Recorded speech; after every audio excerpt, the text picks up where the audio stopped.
Hi, good day. This is your favorite sensei, Miss Ima. So today, bigyan ko lang kayo ng maikling discussion about sa historical significance ng araw na ito. So today is the first day of the impeachment trial of Vice President Sara Duterte. So this is actually the second impeachment trial. So yung first kasi is nabasura siya ng court, and then itong second is umabot na ng Senate. So tapos na siyang ma-impeach ng lower house, ngayon yung upper house naman, which is yung Senate na natin. Now, why is it historical? So VP Sara is the second highest Philippine elected official na mai-impeach. So, yung una natin is si ERAP, no? So, si Joseph Ejercito Estrada noong year 2000 is na-impeach siya ng lower house, umabot ng Senate yung impeachment niya, pero hindi siya nabigyan ng verdict because of the EDSA 2. Now, kay VP Sara kasi, tapos na siya sa lower house and now, yung first day niya sa Senate, and there is no, I don't think so, na magkakaroon ng EDSA 3 for VP Sara. No? So, I think itong impeachment niya is magtutuloy-tuloy hanggang dun sa duration na 8 months na sinasabi nila. So, 8 months lang to, which will end next year, no? First quarter of next year. Now, why is it significant, no? Kung ma-impeach siya o hindi. So, kung ma-impeach siya, simple lang, hindi na siya makakatakbo sa kahit anong elected position sa Pilipinas. So, hence, hindi siya makakatakbo for president ng 2028. Now, kung hindi siya ma-impeach, mahihirapan pa rin siya at yung kanyang mga kapartido para sa presidency. Kasi syempre, you have to build your credibility, no? So, sa dami ng mga article of impeachment ay na sisiraan siya or masisiraan siya sa mga tao, is mahirapan siyang i-build yung credibility niya for the 2028 presidency. Pero, yun ang sure tayo. Pag hindi siya na-impeach, tatakbo yan ng 2028. Pero sa kabilang banda, sa kabilang partido, sa mga Marcoses, isa ring malaking question kasi is sino ang tatakbo for the Marcoses, no?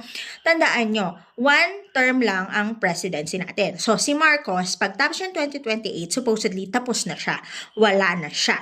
Ngayon, yung anak niya, si Sandro, is hindi pa yan makakatakbo. Kasi 40 years old ang minimum age requirement for presidency, and si Sandro Marcos is only 32 years old.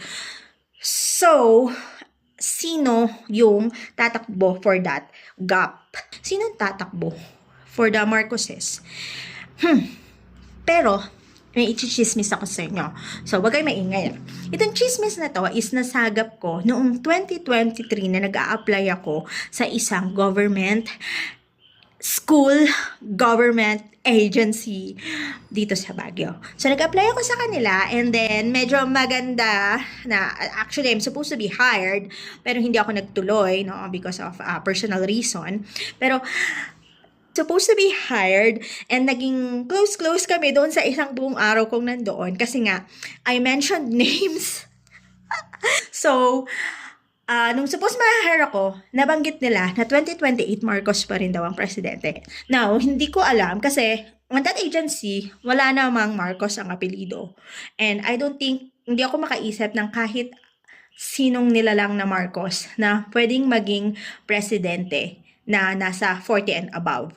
And ayun, so isang malaking palaisipan pa rin sa akin hanggang sa kasalukuyang panahon kung sino yung sinasabi nila na Marcos pa rin ang presidente natin ng 2028. Sa akin nyo lang narinig yan kasi isa akong chismosa. Pero yun, going back doon sa impeachment ni VP Sara, again, it's historical sa punto na siya ang second highest official na umabot ng Senate ang kanyang impeachment. Meron na rin pala tayo na-impeach before, si Corona. So, CJ Corona, si Chief Justice Corona, which is na-impeach siya, no, na guilty siya.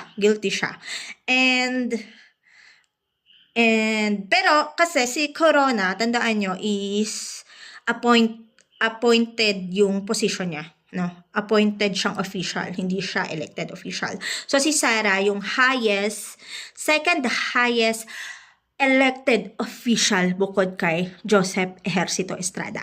Again, si Joseph Ejercito Estrada, hindi siya nabigyan ng verdict ng Senate dahil sa EDSA 2. And for Sara Duterte right now, there is no way na magkakaroon ng EDSA 3 para sa kanya. So I think magkakaroon ng verdict itong impeachment sa kanya, no? 2026-2027 impeachment trial niya. Wala lang, yun lang. Gusto ko lang i-share. Bye!